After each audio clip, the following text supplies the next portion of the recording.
हरे कृष्णा कृष्णा कृष्णा हरे हरे, हरे राम राम राम हरे हरे।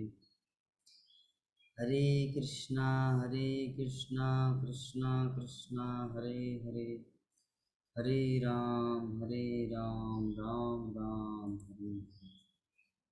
हरे कृष्ण। तो हम लोग डिस्कस कर रहे थे, आज का हमारा जो श्लोक है श्रीमद् भागवतम प्रथम स्कंद 12 अध्याय श्लोक संख्या 14। श्लोक में वर्णन है कि हिरण्यम गांग महिं ग्रामान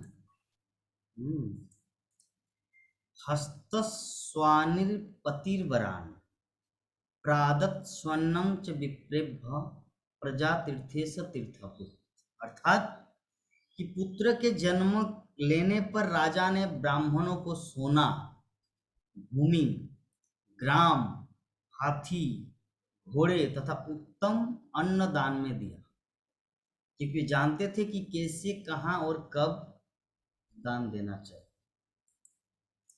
तो युधिष्ठिर महाराज एक ऐसे समय में दान दे रहे हैं, और कैसे व्यक्ति को दान दे रहे हैं? एक सुपात्र, एक विद्वान व्यक्ति को पता है, जिसके पास बुद्धि है, वो समझते कि दान किस व्यक्ति को दिया जाए ताकि वो भगवान की सेवा में लगे। क्योंकि बाकी जितना कुछ हमारा खर्च होता है नहीं संसार में, वो सब व्यर्थ जाता है, लेकिन एकमात्र कृष्ण की सेवा में, कृष्ण के भक्त की सेवा में जो लगता हुई एकमात्र ओरिजिनल सेवा है। और हमारा जो धनराशि उसमें ही रियल में व्यय होता है, बाकी सब तो व्यर्थ है। इस संबंध में एक घटना याद आ गया कि एक व्यक्ति जगन्नाथपुरी जा रहे थे, ठीक।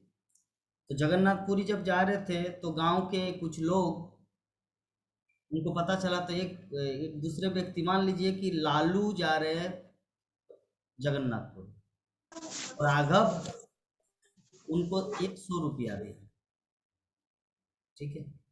राघव कितना दिया उनको? 100 रुपया दिया। बोले कि आप ये जगन्नाथ की हुंडी में, अर्थात जगन्नाथपुरी में जाके उस हुंडी में डाल देना, कृष्ण सेवा में लगाना। तो वो व्यक्ति क्या किया, 100 रुपया लेके आया।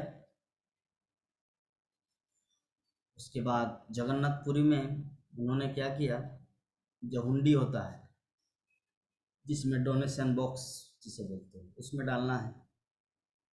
तो कुछ लोग, कुछ ब्राह्मण या कोई साधु पुरुष या और भी कुछ कुछ लोग जो भिखारी भीख मांगते हैं, वहाँ पे लाइन देके खड़ा था और बोले कि 2 दिन से नहीं खाए, बहुत प्रॉब्लम है, अगर थोड़ा सा खाना मिलता तो बहुत ही सुंदर। तो भी व्यक्ति सोचा कि मेरे पास तो पैसा है नहीं, 100 रुपया दिया है, ये तो उनका है, और वो तो जगन्नाथ की हुंडी में डालने के लिए बोलो, अब क्या करो? तो उन्होंने क्या किया, उस समय 100 रुपया बहुत था, मतलब बहुत साल पहले की बात है। अब के 100 रुपया नहीं, उस समय की। तो उन्होंने 2 रुपया में जाके आनंद आनंद बाजार से कुछ खरीदा, जगन्नाथ का प्रसाद। और वो जो भक्तगण थे बाहर, जो भूख से तड़प रहे थे, वो 2 रुपया का खरीदे और सबको खिलाए पेट भर। और जो 98 रुपीज है बचा उनका, वो कहाँ पर दिए? जगन्नाथ के हुंडी में, डोनेशन बॉक्स। तो अभी क्या हुआ, जगन्नाथ सपने में उस व्यक्ति के पास रात में गया। किसके पास? राघव के पास। एग्जाम्पल क्या दिया कि प्राणमोहन प्रभु जी है राघव, हम है लालू, और जगन्नाथपुरी हम गए, तो प्राणमोहन प्रभु जी मेरे पड़ोसन हैं, तो मैं हूँ लालू, एक एग्जाम्पल है। तो हमने क्या किया, प्राणमोहन प्रभु जी मुझे 100 रुपया दिया, मैं चला गया जगन्नाथपुरी लेकर, तो 2 रुपया खर्च किया किसके लिए? साधु संतों के लिए, और 98 रुपया जगन्नाथ की हुंडी में डाला, डोनेशन बॉक्स। तो अभी जगन्नाथ प्राणमोहन प्रभु के सपने में आया, अर्थात राघव के सपने में। सपने में आके बोले कि तू किस तरह के व्यक्ति को डोनेशन देके भेजे हैं? तो लालू बोले क्यों, मतलब राघव बोले क्या हुआ? जगन्नाथ बलदेव सुभद्रा महारानी बोले कि अरे वो तो 98 रुपया व्यर्थ गंवा दिया, ओनली 2 रुपया खर्च किए। तो बोले कि ठीक है, उसको आने दो जगन्नाथपुरी से। तो जगन्नाथपुरी से लौट कर आए कुछ दिन बाद लालू। तो राघव बोले, "ए, अब 2 रुपया डोनेशन किया, जगन्नाथ की सेवा में लगाया, और 98 रुपया कहाँ गया बताइए?" तो बोले मतलब, बोले कि जगन्नाथ मेरे सपने में आए थे, भगवान जगन्नाथ, और उन्होंने बोला कि 2 रुपया मेरी सेवा में यूज किया और 98 रुपीज व्यर्थ गंवा दिए। 98 रुपीज व्यर्थ गंवा दिए। तो अभी वो व्यक्ति सोचने लगा, अरे मैं तो 2 रुपया तो व्यर्थ गंवा दिया, 98 रुपया तो मैं डोनेशन बॉक्स में डाला था, तो 98 रुपीज कैसे व्यर्थ होगा? वो तो मैं जगन्नाथ के हुंडी में दिया था। 2 रुपया तो मैं डर डर के खर्च किया कि आप कुछ बोलना, आप मुझे कुछ ना बोले। तो उसको बाद में रियलाइज हुआ कि असली जगन्नाथ का सेवा, असली कृष्ण की सेवा कब होता है? जब भक्तों की सेवा होता है। वो जो डोनेशन बॉक्स में जो डाले, जगन्नाथ उसको उतना ऑथेंटिक नहीं माना, बल्कि उनके भक्तों की सेवा में जो लगा वो ऑथेंटिक है। राममोहन प्रभु जी, सभी समझ में आ गया प्रभु जी मैं क्या बोलना चाह रहा हूँ? हाँ, कि जब भक्तों की सेवा में लगा है तो जगन्नाथ उसमें प्रसन्न हो।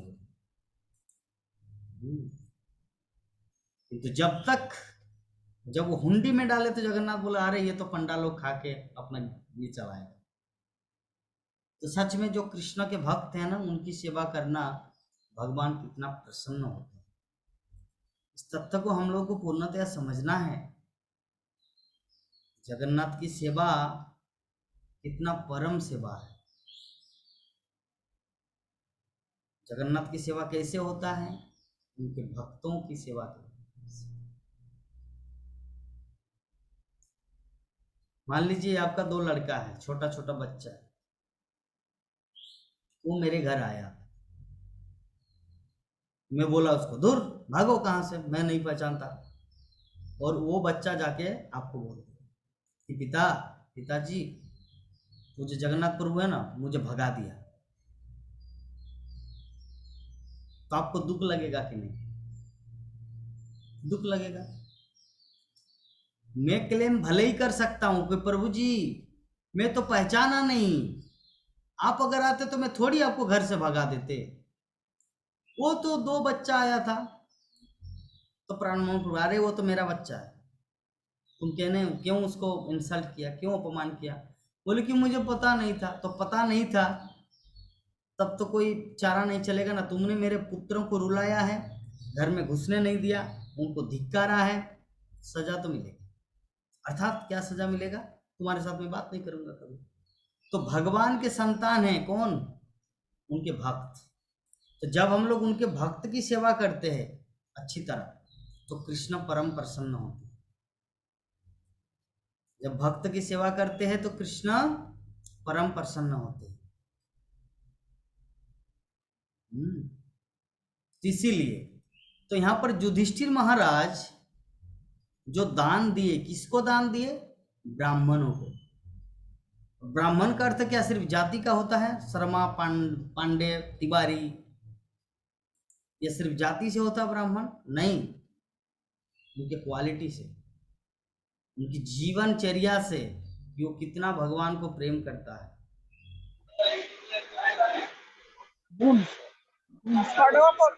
क्या पर दवाइया का डिस्काउंट तो मिल रहा है। अभी भी मिल रहा है। तो खोल नहीं है सब, अभी बंद है कर।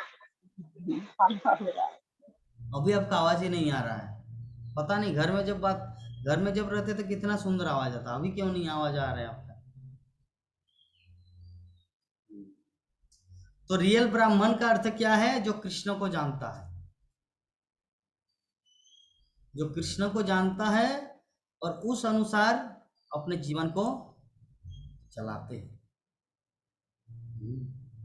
तो हम सबको सर्वदा ये ध्यान रखना है कि हमारे जीवन में कुछ ऐसा अनहोनी ना हो कि हमारे कारण भक्तों को दुख पहुंचे, क्योंकि कृष्ण को दुख पहुंचाएंगे कृष्ण क्षमा कर सकते, लेकिन भक्तों को दुख पहुंचाने से कृष्ण कभी क्षमा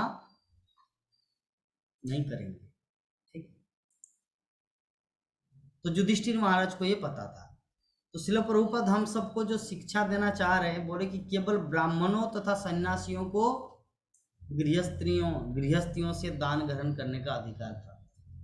ब्राह्मण का अर्थ क्या है? जो शिक्षा देता है समाज में, कृष्ण तत्व विज्ञान की शिक्षा देता है। ब्राह्मण और सन्यासी दोनों का एक ही काम है।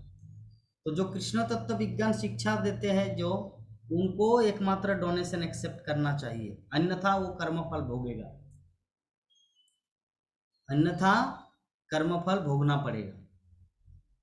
तो समस्त संस्कार के विभिन्न अवसरों पर, विशेष रूप से जन्म, विवाह और मृत्यु के संस्कारों के समय ब्राह्मणों को धन वितरित किया जाता है, क्योंकि ब्राह्मणी मानव जाति की प्राथमिक आवश्यकता के लिए सर्वश्रेष्ठ सेवा प्रदान करते हैं।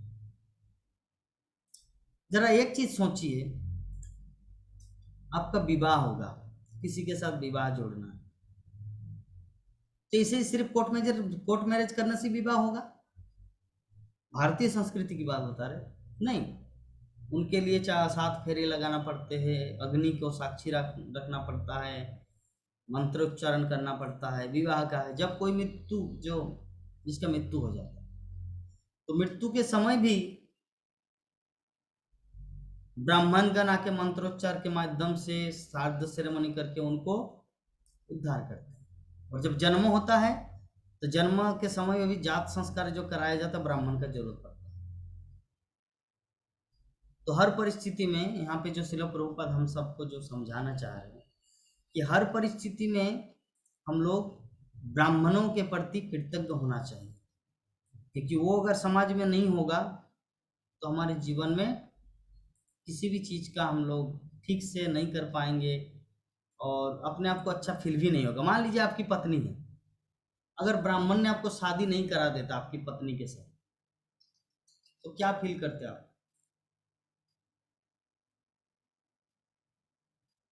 ये मेरी पत्नी नहीं है, ऐसा फील होगा कि नहीं प्रभु जी? मैं जो बोल रहा हूँ, ब्राह्मण अगर आपको 7 फेरा लगा के अग्नि का साक्षी मानकर अगर शादी नहीं करवा देते, आप माता जी के साथ रहते, तो क्या आपके हृदय में फीलिंग आता कि मेरी पत्नी है? मेरा प्रश्न है। प्राणमोहन प्रभु जी, आपसे प्रश्न है, ये होता, ये फीलिंग आता कि मेरी पत्नी है बोल के आप समझ पाते? जी प्रभु। तो इसका मतलब, हो अच्छा, आप कुछ खा रहे हैं तो खाते खाते बात करने में समस्या तो होगा ही, इसीलिए पहले जी प्रभु जी, मतलब पूरा खाके पूरा अंदर घुसा कि मैं कुछ मिलता है खाने पीने का, इसीलिए ठीक है।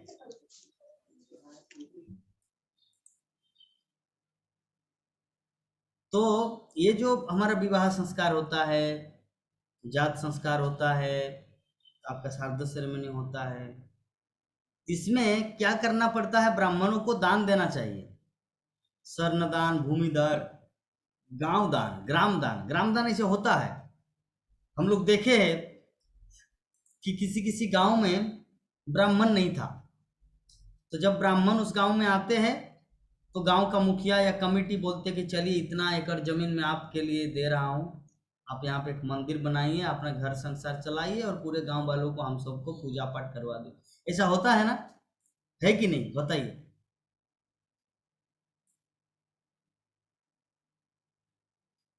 हाँ, हमारे गांव में ऐसे हुआ था, अभी भी है।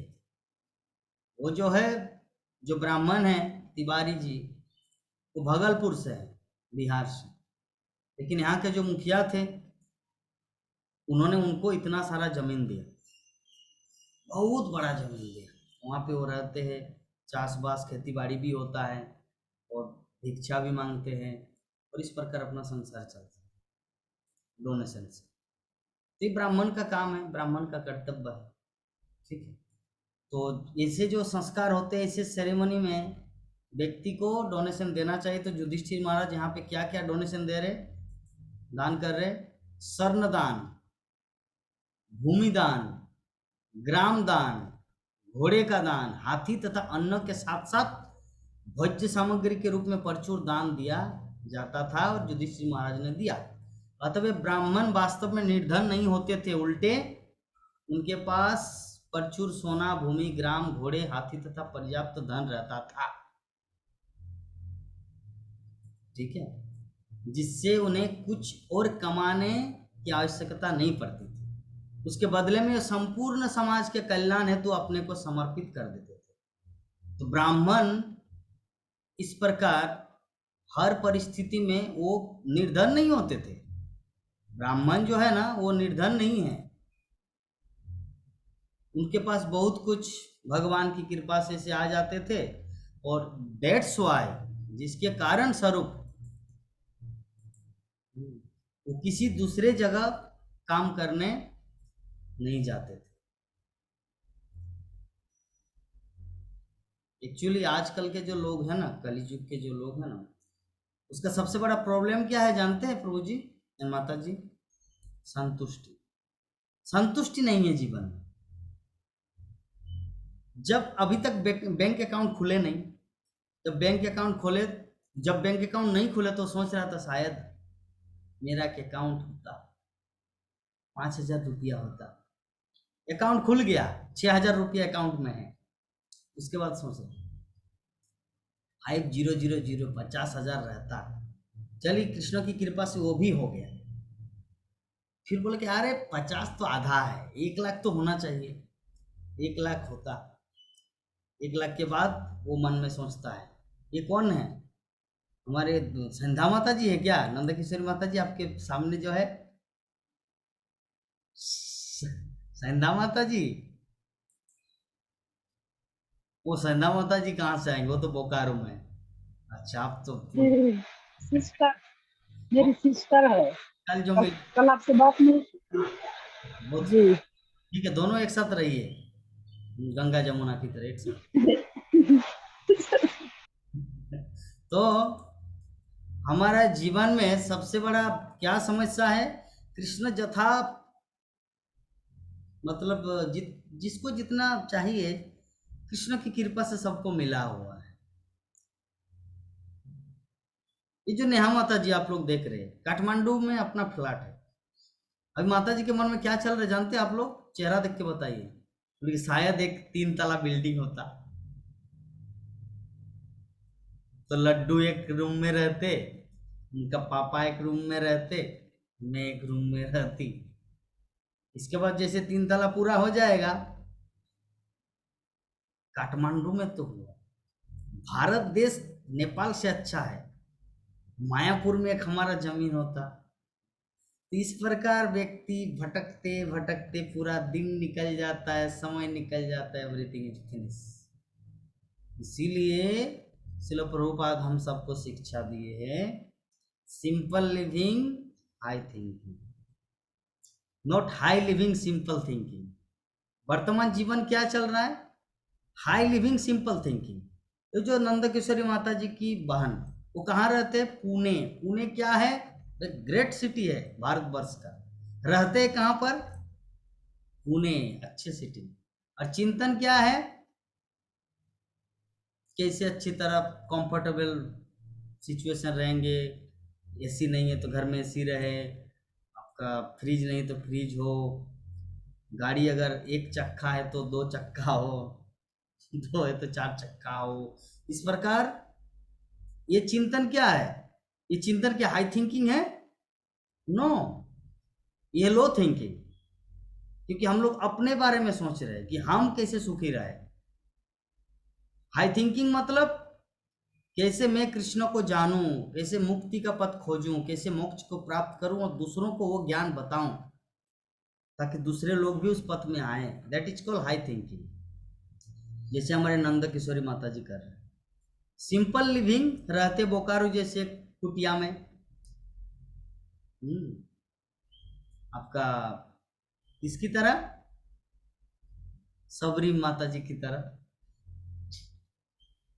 एक कुटिया में रहते हैं। कब आएंगे राम, कब आएंगे लक्ष्मण, कब देंगे उसको कुल बेर। तो सबरी माता जी की तरह सिंपल लिविंग रहते हैं और उनका थिंकिंग बहुत उच्च है। बोल रहे थे ना कुछ दिन पहले, प्रभु जी मुझे मरना है। मैं बोला क्यों माता जी? क्योंकि ये जीवन को नहीं रखना है, मुझे कृष्ण को प्राप्त करना है, गोपाल के पास जाना है, भगवत धाम जाना है। बोले थे, आप लोग सुने? एक बार बोले थे। हाँ, तो ये है हाई थिंकिंग, अर्थात उनको इस जीवन के साथ, इस शरीर के साथ कोई एंजॉय नहीं करना है। अगर आनंद लेना है तो भगवान के धाम में जाकर भगवान की भक्ति करके उनके लिए फूल माला बनाना, उनके लिए रसोई करना। तो ये है सिंपल लिविंग, हाई थिंकिंग। और इस जगत में सब कुछ उल्टा है। गिद्ध होता है ना, गिद्ध, गिद्ध कहाँ पे उड़ता है? बहुत ऊपर। और उनका नजर कहाँ रहता है? कहाँ पे बैल मरा हुआ है, भैंस मरा हुआ है, उसकी ओर ध्यान है। उड़ता है ऊपर लेकिन चिंतन है नीचे का। तो वर्तमान में समाज में व्यक्ति का जो चिंताधारा है ना, वो गिद्ध की तरह हुआ है।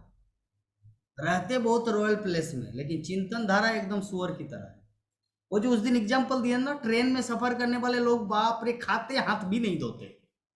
खाते हैं, रोटी निकाला, सब्जी निकाला, ठीक है, खाए, हाथ भी नहीं धोए और पेपर से मूछे, बस फिनिश। अरे किस तरह का जीवन है?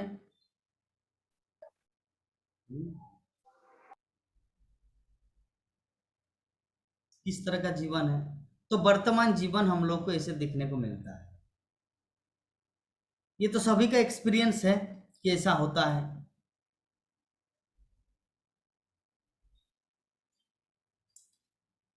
नेहा माता जी, आपके वहां ट्रेन नहीं, आपको कैसे पता चलेगा? फिर भी क्या देखे ऐसे लोगों को जो खाते हैं, हाथ भी नहीं धोते हैं, ऐसे ऐसे बस हो गया, जी देखे हैं? प्रभु जी, ट्रेन नहीं है पर ट्रेन में तो सफर की हूँ।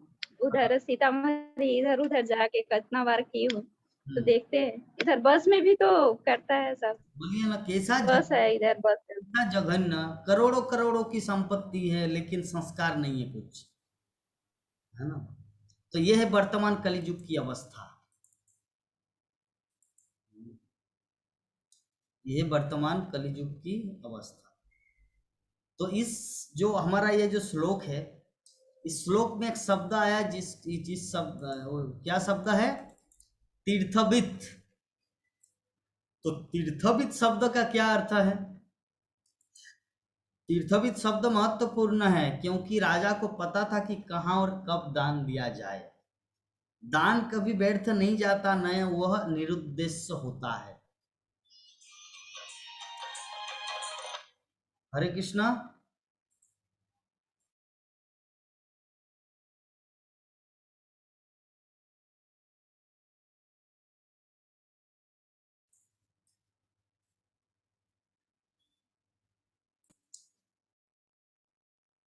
हरे कृष्णा। तो चर्चा कर रहे थे, क्या चर्चा कर रहे थे? कि विभा माता जी आज हमारे क्लास में नहीं आए। ठीक है, आजकल भक्तगण देखिए कितना देर बाद क्लास में आ रहे। कितना टाइम हुआ? 5:11। 3:30 से यहाँ पर मैं सिक्योरिटी गार्ड की तरह बैठा रहता हूँ कि भक्तगण आएंगे। नेहा माता जी पता नहीं कितने सारे उनके बच्चे को संभालना पड़ता है। एक बच्चा है, उसी में इतना उलझ जाते हैं। इसीलिए लोग बोलते हैं कि गृहस्थ जीवन जंजाल है। क्या है? जी प्रभु जी। जंजाल। अभी तो घर आई हूँ तो इधर उधर ये लड्डू भी इधर बहुत बदमाशी करता है और इधर उधर ये सब करने में मेरा इतना टाइम चला जाता है।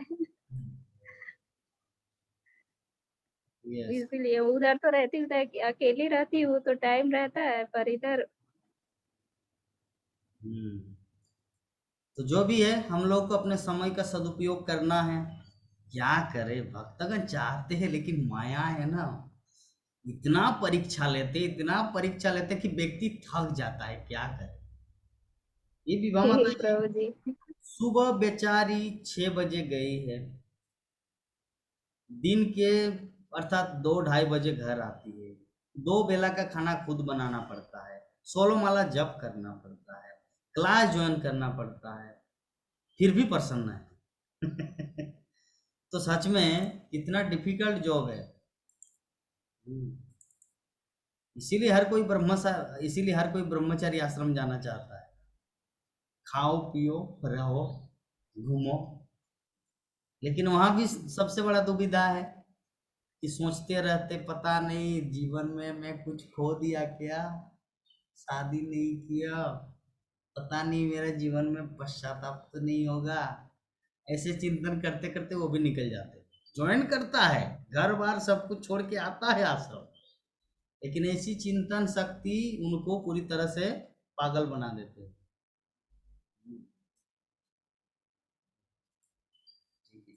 ये लड्डू हरे कृष्णा भाग गए। ऐसी चिंतन शक्ति व्यक्ति को भ्रमित कर देता है। जो गृहस्थ जब जीवन में है वो सोचता है कि नदी के उस पार अच्छा घास मिलता है, अर्थात ब्रह्मचारी आश्रम बहुत अच्छा है। और जो ब्रह्मचारी आश्रम में सिचुएटेड है वो बोलते हैं कि नदी के उस पार अच्छा घास है, हरी हरी घास है। गृहस्थ छोटे बाबा बाबा छोटे छोटे बच्चे पुकारेंगे। इस प्रकार इस संसार में कोई भी व्यक्ति संतुष्ट नहीं है। तो सबसे बड़ा बुद्धिमान कौन है इस संसार में? हरे कृष्णा बोलो, हरे कृष्णा। कृष्णा हरे कृष्णा हरे कृष्णा, हरे कृष्णा, हरे कृष्णा बोलो, हरे कृष्णा।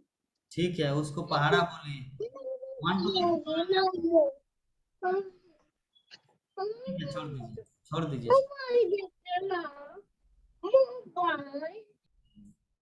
तो ये देखिए, ये जो माया है ना, इस प्रकार व्यक्ति को पकड़ लेते हैं। हम सबको पता है जो बच्चा अभी प्यारा लग रहा है एक दिन वो बूढ़ा बनेगा कि नहीं? इतना बड़ा बड़ा दाढ़ी निकलेगा कि नहीं? और ऐसा करेगा। लेकिन माया का प्लान ज्ञान रहते हुए भी सब कुछ ढक देता, कुछ समझने नहीं देता। माया का पर्दा लगा हुआ है, इसीलिए तो जीवन लालन पालन होता है। अगर माँ के पास इतना सारा ज्ञान आ गए तो अपने बच्चे को लालन पालन करेंगे? नहीं करेंगे।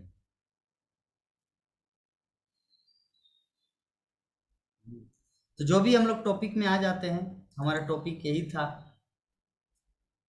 कि दान कभी भी व्यर्थ नहीं जाता और न ही वो निरुद्देश्य होता है।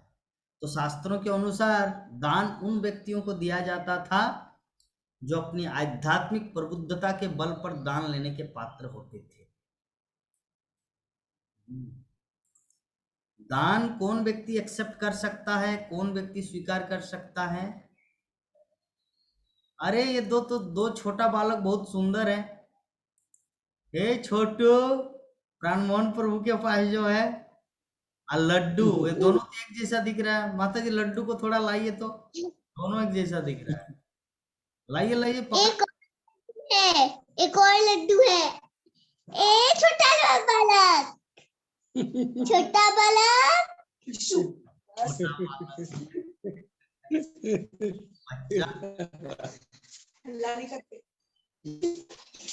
लाइए लड्डू।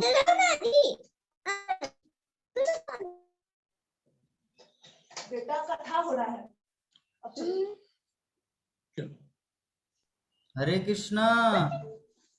इसीलिए प्राणमोहन प्रभु जी नहीं आ रहे हैं, अब मुझे पता चला। दैट इज द रीजन कि प्राणमोहन प्रभु जी बोकारो क्यों नहीं आ रहे, वो पता चला आप सभी को? हाँ, बच्चे जो है ना प्रभु जी, इतना बच्चे का आवाज जो होता है, जो इतना वो होता है ना, कैसे कैसे वर्ड निकाल के बोलता है। हाँ। तो ये बच्चे इतना मनमोहक कर देते हैं ना, और यही बच्चे एक दिन माँ को ठुकरा भी देते हैं। आपको क्या लगता है कि आपका लड्डू सब समय आपको प्यार करते रहेंगे? जो अभी कितना सुंदर चूम देते हैं आपको, बार बार चुम्मा देते हैं, तो आपको लगता है कि ये सारा जीवन भर ऐसा करेगा? लड़की के साथ भाग जाएगा।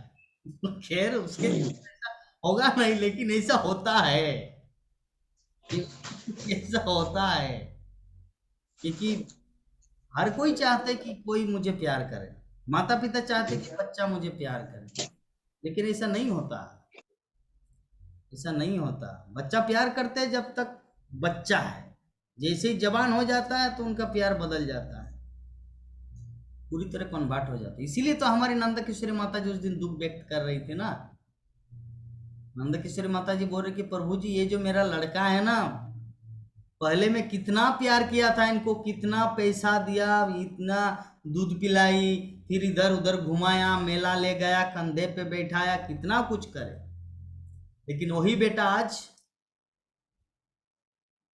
मुझे भक्ति नहीं करने देते, मुझे गाली देते।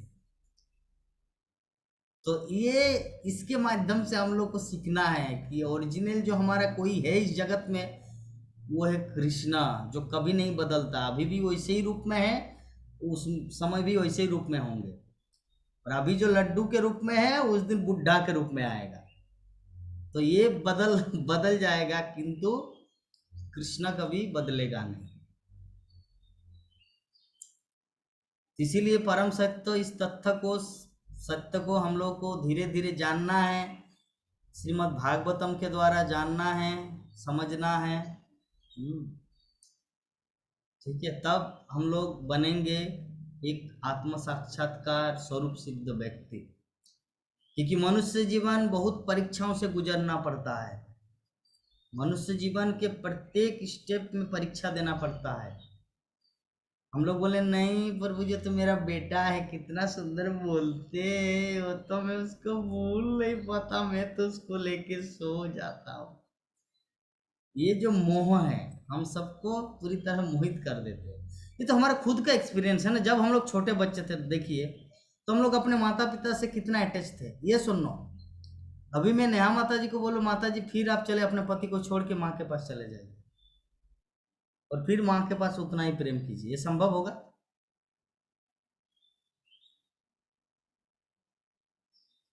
नहीं होगा। क्यों नहीं होगा? क्योंकि प्रेम जो है ना, वो प्रकृति निर्धारित करता है, हम लोग अपनी मर्जी से कुछ नहीं कर सकते। प्रकृति निर्धारित करती कि किस समय तुमको किसके साथ प्रेम करना है। तो ये है तथ्य, और हमारे क्लास का उद्देश्य तथ्य को समझना। जितना हम लोग तथ्य को समझेंगे उतना हम लोग डेवलप करेंगे। एक्चुअली अनुभव ज्ञान ही रियल ज्ञान है प्रभु जी, है माता जी। हमारे पास मुखस्थ विद्या बहुत कुछ रहता है, लेकिन अप्लाई करने वाला जो समझ, अंडरस्टैंडिंग, वो कौन देता है? जिसके पास वो अनुभव है, तब उसको हाँ भाई प्रभु जी जो बोल रही है तो मैं पहले से जानता हूं, लेकिन प्रभु जी बोल रहे इसमें मेरे दिल में कुछ लगा। सभी जानते कि बच्चे मोह हैं, बच्चे या पत्नी या पति। क्या जो पति है, क्या वो आपका रियल पति है? जब हम लोग किसी दूसरे जो में गाय थे, गाय या सुअर थे, तो सुअर का पति कौन थे? सुअरिनी की पति सुअर थे, बंदरी की पति बंदर थे, कुत्ती का पति कुत्ता था। अभी हम लोग मनुष्य है, इसीलिए मनुष्य का पति मनुष्य है। लेकिन रियलिटी में ना हम कुत्ता है, नहीं बिल्ली है, नहीं बंदर है, नहीं छागल है, नहीं बकरी है। हम एक आत्मा, शुद्ध आत्मा। उस आत्मा का पति कौन है? वो है जनार्दन, भगवान श्री कृष्ण। तो ये सोचना, ये समझना, ये जानने के लिए हमारा ये मनुष्य शरीर प्राप्त हुआ है, मनुष्य जीवन मिला है। अगर हम लोग नहीं सोचेंगे, नहीं समझेंगे, तो हम लोग पुनः गिर जाएंगे नीचे। तो इसीलिए बार बार केयरफुल हम लोग को इसको ध्यान में रखना है।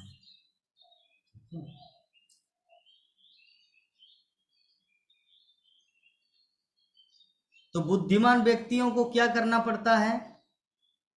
भगवान की सेवा में लगे हुए ब्राह्मणों का इस तरह पालन किया जाए कि उन्हें शरीर की आवश्यकताओं की चिंता ना हो, और उनको इस तरह अर्थात कंट्रीब्यूट किया जाए ताकि वो अपने भक्ति जीवन को चलाते रहे।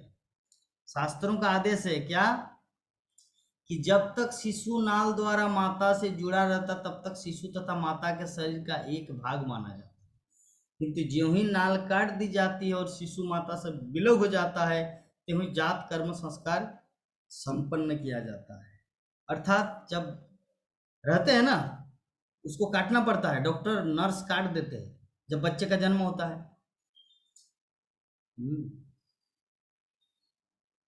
तो जात संस्कार क्या वो है? जब उसको काट दिया जाता है।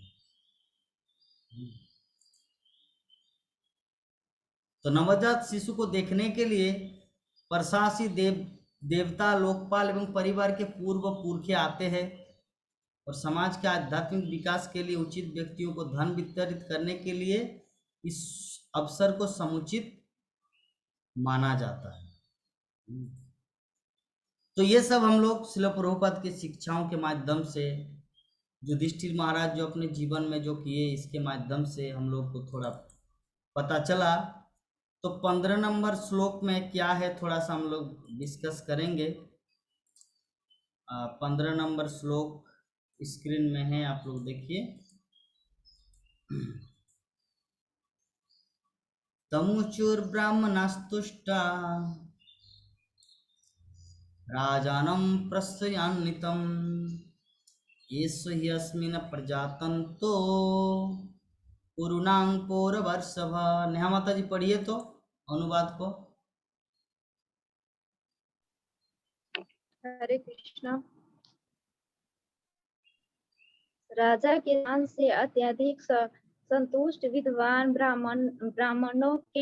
ब्राह्मणों ने राजा को पुरुषों में प्रधान कहकर संबोधित किया और बताया कि उनका पुत्र निश्चय ही पुरुषों की परंपरा में है। हरे कृष्णा। तो जब किसी ब्राह्मण को, किसी गुरु को जब डोनेशन दिया जाता है ना, दान दिया जाता है ना, तो उनके हृदय से कृपा वर्षण होता है, और वो कृपा जो किसी व्यक्ति के जीवन में संपन्नता, सौभाग्य प्रदान करता है। तो युधिष्ठिर महाराज जो परीक्षित महाराज के जात संस्कार के समय जो इतना सारा डोनेशन किए, दान, गोदान, घोड़े दान, भूमि दान, स्वर्ण दान, योग्य ब्राह्मणों को दिया, तो सभी ब्राह्मण एक साथ कह उठे कि आप समस्त पूर्वों में प्रधान हैं। पुरु मतलब पुरु वंश, पुरुरुवा का वंश, पुरु वंशों में सबसे महान है, परम है। और ये जो बच्चा परीक्षित महाराज जो आ रहा है, ये भी उसी परंपरा में है। तो हम लोगों को शास्त्रों के माध्यम से क्या सीखना है अपने जीवन में? ये हमारे जितने सारे पूर्व भक्त हैं, वो भक्तगण क्या क्या किए कृष्ण की प्रसन्नता के लिए, समाज की प्रसन्नता के लिए, तो वो सब, वो चीज हम लोगों को क्या करना है? अपने जीवन में भी अप्लाई करना है, अपने जीवन में भी अप्लाई करना है। क्योंकि बड़े जो करते हैं छोटे वही करते हैं। तो हमारे बड़े कौन है? हमारे बड़े हैं हमारे शास्त्रों में जो भक्त है। हमारे बड़े अमिताभ बच्चन नहीं है और आजकल के फिल्म स्टार नहीं है। हमारे बड़े कौन है? हमारे शास्त्रों में जो महान आचार्य, भगवान के सुंदर सुंदर शुद्ध शुद्ध भक्त, जिनकी महिमा, जिनका गुणगान करना, उस गुणगान के अनुसार अपने जीवन को ढालना हमारे जीवन का उद्देश्य है।